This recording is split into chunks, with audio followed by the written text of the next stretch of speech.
Recorded Books presents Atlantis, The Brink of War by Gregory Mone.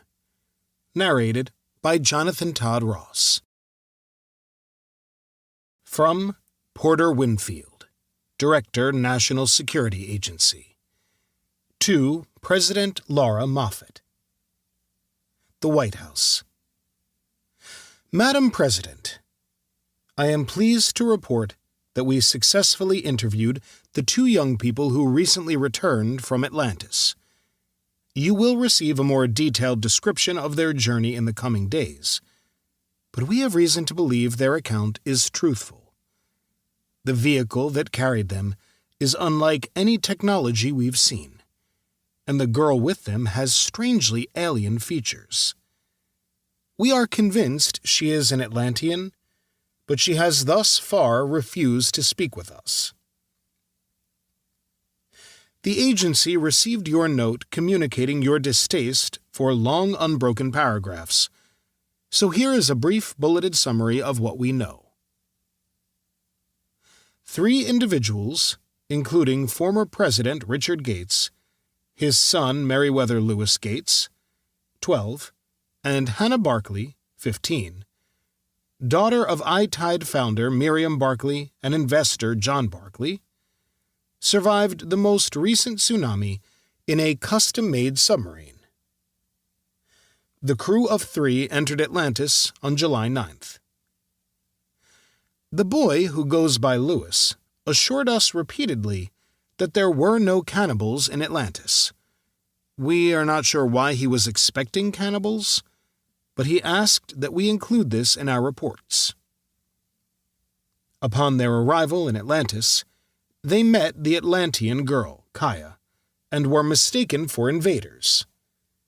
With Kaya, they spent several days attempting to evade capture as they traveled through the sub-sea world. Atlantis is much larger than we anticipated. It consists of perhaps 100 million people and many major cities. The technology of the Atlanteans is far more advanced than we realized. They use sound-based, non-lethal weapons and have learned how to control gravity. We can confirm that Atlantis is responsible for the devastating tsunamis that have plagued the world's coasts for years. The hot sauce in Atlantis is fantastic. I would not have included this point, but Lewis repeated it on numerous occasions. Our codebreakers are working to determine if there is some kind of hidden message in this statement, but it may be that Lewis just really liked the hot sauce. Given your fondness for this condiment, we will try to get you some.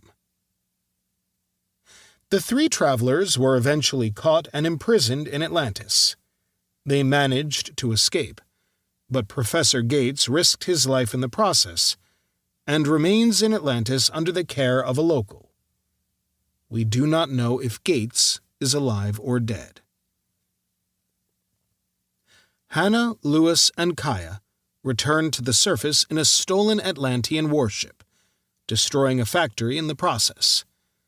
The factory was designed for the mass manufacture of warships. The 3 young people returned on the morning of July 17th, and they have remained in quarantine since, due to concerns about possible Atlantean viruses. Neither Hannah nor Lewis will reveal even the approximate location of Atlantis. We suspect the Atlantean girl has requested this of them. We tried bribing the boy with sneakers from Ambassador Jordan. He accepted the gift, but did not return the favor. Again, we will provide you with a more detailed report in the coming days. As for Professor Gates, I strongly advise against any attempt to rescue him. This situation is far too delicate. Many questions remain about the tsunamis, the intentions of the Atlanteans, and their potential plans for war. Needless to say, we should prepare our armed forces for combat. We hope to have our remaining questions answered soon, and we strongly advise that this journey and the existence of Atlantis remain a secret. Sincerely, Porter Winfield.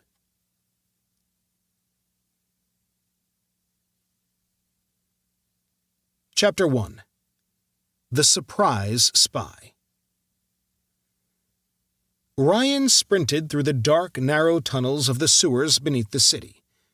The air was hot and thick. His feet splashed through small puddles scattered along the path, and the waterway beside him carried fish scraps, sea greens, and other trash out of the city toward the giant recycling and filtering pools. He stopped and listened. All he heard was the steady rush of the water. No one was following him. He ran faster. When Ryan finally neared the basement of Capitol Tower, he was breathing heavily. His heartbeat had accelerated. Was he scared? Maybe. Nervous? Definitely. Ryan was a scrawny 14-year-old kid with a talent for sneaking around Ridge City. He wasn't a spy. Not until today, anyway. He could stop now, go home. That would be the smart choice, the safe one, too. But would Kaya give up now? Not a chance. When he came to the rusted steel door to the basement of Capitol Tower, Ryan reached into his pocket and pulled out a small cylindrical device known as a lock whisperer. The gadget was capable of speeding through endless combinations and sequences of notes. Given enough time, it could find the tune to open any door in Atlantis. He switched it on and listened. The sounds played so quickly and chaotically that he had to cover his ears. Before too long, though, the heavy door slid open, and Ryan stepped into the large, high-ceilinged basement. The sewer water was slightly cleaner here upstream, and it flowed out through small gaps at the base of the walls. After a deep, steadying breath, he tightened his gloves and ankle straps. He checked his chest plate. Everything was powered up. Whistling quietly, he turned on his gravity drive, or Kaya's really, since he had borrowed her gear, and his feet rose off the ground. He drifted to the ceiling. It felt like he was swimming through the air.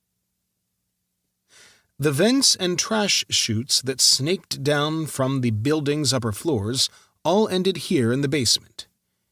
Each one was neatly labeled. The lights in the walls were faint, but bright enough that he could see the numbers. A rattling sliding sound came from one of the openings. Ryan peered up into the dark space, then jerked back. A clump of trash plummeted down and splashed into the water below. His instructions were to find Chute 14B. With his back to the water, he moved along the ceiling like a spider, his hands and feet pressing lightly against the damp stone, until he found the narrow tunnel, pulled himself inside, and rose. His nose itched. His shoulders brushed the walls as he floated higher and higher. There was no way an adult would ever fit inside. And one of those giant sun people? Impossible. Sometimes it wasn't so bad to be small. The anti-gravity suit carried him smoothly to the upper floors. Metallic-tasting air rushed out as he passed vents to other rooms. To keep listening to this audiobook, I've left you a link in the description so you can do it, at no cost thanks to Audible's 30-day free trial.